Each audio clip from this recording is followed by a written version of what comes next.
Olá pessoal, tudo bem? Estamos começando o 19º programa do canal Esporte e Educação.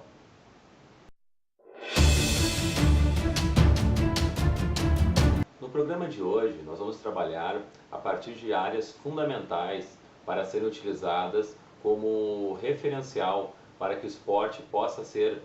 efetivamente uma área de desenvolvimento integral infantil. Selecionei aqui 7 áreas fundamentais para esse desenvolvimento. São áreas que nós desenvolvemos no nosso programa de esporte e educação. A primeira área é a área que nós chamamos de educação cognoscente. É uma área que está referenciada nas tendências progressistas e progressivistas da educação física, que tem como representante Paulo Freire, os professores Saviani e Libani. Na verdade, o grande objetivo é trabalhar e desenvolver nas crianças uma reflexão crítica e emancipatória e também proporcionar uma transformação social no ambiente esportivo infantil. Basicamente, se trabalha com ações de intervenções baseadas na ação, na reflexão e na ação novamente. Porque, segundo o professor doutor na área da educação esportiva, Wilton Carlos Santana, toda vez que a gente pensa antes de desenvolver uma atividade ou após o desenvolvimento dela, a nossa probabilidade de fazer escolhas mais sensatas, escolhas mais racionais, escolhas com mais qualidade, nos propicia um processo de desenvolvimento cognitivo. A segunda área fundamental do desenvolvimento infantil através do esporte é a área da educação ética e moral. Nós vamos encontrar uma série de referenciais a partir dos doutores na área da bioética, Liboni e Prota, através também da filosofia ética como referencial Bechamps e Childrens, né, onde o grande desenvolvimento, o grande objetivo desse desenvolvimento é trabalhar o raciocínio e o comportamento moral das crianças. E esse raciocínio, esse comportamento moral das crianças só é atingido dentro do esporte no momento que a gente consegue desenvolver, fazer com que a criança perceba os conflitos, para que a criança pense os conflitos e para que a criança possa direcionar o seu comportamento a partir de referenciais do que é certo, do que é errado, do que é justo, do que é injusto e mais do que nunca desenvolver um controle emocional nesse processo de referenciais fundamentais no desenvolvimento ético e moral. O terceiro aspecto importante de mais uma área a ser desenvolvida através do esporte é a área da educação humanizante, onde nós vamos usar como referencial os cuidados humanizados que vêm da área da medicina e da enfermagem, através dos autores Oliveira, Colette e Vieira, que nos dizem que nosso grande objetivo através das relações esportivas, das relações sociais através do esporte, é promover, qualificar e aprimorar as relações humanas, através do diálogo, através do reconhecimento da posição que o outro ocupa, através de uma série de dinâmicas de grupo. A outra área muito importante do desenvolvimento integral através do esporte é a área da educação inclusiva. Nosso grande referencial é a doutora em educação Rosita Eder Carvalho, que nos diz que um processo fundamental é a passagem de um pensamento cognitivo do eu para o nós, para todos nós, que são referenciais fundamentais para desenvolver o acolhimento, a inclusão, a participação e, mais do que nunca, a empatia entre as crianças. A nossa quinta área de desenvolvimento através do esporte, de desenvolvimento integral através do esporte, é a que nós chamamos de educação jurídica, onde nós vamos trabalhar com as crianças, através do esporte, uma série de direitos e responsabilidades que as crianças têm dentro do meio esportivo infantil.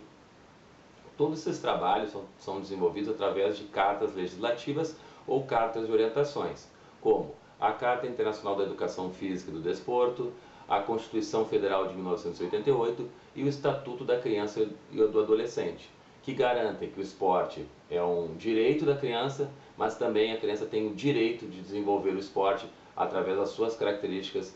de desenvolvimento psicossocial, psicomotor e assim de acordo com o seu desenvolvimento integral. A sexta área do desenvolvimento é a área mais específica do esporte, que é a área da educação pedagógica, onde nós vamos usar como referências os trabalhos do francês Claude Bayer e toda aquela escola portuguesa liderada por Garganta, por Garça e outros doutores na área do desenvolvimento humano e da Pedagogia do Esporte, que são da Universidade de Porto, em Portugal, onde eles falam que o desenvolvimento das aprendizagens do esporte em si, ou futsal, basquete, ou a modalidade que a criança se inicia, deve ser feita a partir de estímulos de desenvolvimento global e de desenvolvimento citacional, ou seja, procura se desenvolver o esporte através das características do desenvolvimento infantil e, mais do que nunca, através de situações que a criança vai vivenciar no jogo,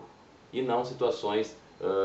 tradicionais específicas, como, por exemplo, a criança está lá desenvolvendo uma habilidade no futebol, por exemplo, driblando entre obstáculos e depois finalizando o gol. Esse é um exemplo de uma situação que não acontece corriqueiramente no jogo. O corriqueiro no jogo é a criança ter que fazer uma condução de bola, tentar fazer um drible, com uma série de oposições de adversários que ela não vai encontrar quando estiver lá driblando obstáculos. Ela vai encontrar, sem treinar o drible, através de uma oposição de um colega ou propriamente do professor, onde ali ela vai criar as verdadeiras habilidades que ela vai precisar para desenvolver o processo de aprendizagem da modalidade esportiva que ela escolheu. E por último, as intervenções na área da psicologia, que são as áreas referenciadas muito no trabalho dos doutores em Psicologia do Esporte, Smith e Small, também do outro doutor de Psicologia do Esporte português, Gomes, né? Smith e Small são dois norte-americanos, e Rui Gomes é um doutor em Psicologia do Esporte português, que dizem que é fundamental que a gente possa utilizar o referencial do desenvolvimento psicológico das crianças, cuidando aos estímulos que ela recebe dos adultos ou do meio onde ela está inserida. E aí aquele cuidado fundamental com a motivação da criança na prática esportiva, a sua percepção de competência, os seus níveis de agressividade, os seus níveis de ansiedade e outros fatores fundamentais para o desenvolvimento infantil. Então hoje procuramos elencar e também explanar as principais áreas do desenvolvimento referencial teórico em que nós nos baseamos para desenvolver o nosso programa de esporte e educação. Gostaria de utilizar como referencial, utilizar esse programa para homenagear o meu orientador de mestrado, o professor Edgar Tim, que é um professor que tem uma qualificação muito grande na área da educação física, na área da educação. Então esse programa é dedicado ao professor Edgar Tim. No próximo programa nós vamos dar sequência ao programa de esporte e educação e vamos elencar as principais intervenções que nós utilizamos como referencial para desenvolver a educação, o processo educacional, o processo formativo e o processo psicossocial das crianças através do esporte. Mais uma vez eu gostaria de agradecer a presença de todos, quem teve a oportunidade de assistir o programa. Se puder dar um like, eu agradeço. E fica o convite para quem ainda não se inscreveu no nosso canal, que possa fazer parte desse grupo de pessoas interessadas em qualificar o ambiente esportivo infantil. Um grande abraço a todos. Lembrando que nós estamos num período de Páscoa, desejar uma excelente Páscoa para todos e até a próxima sexta-feira.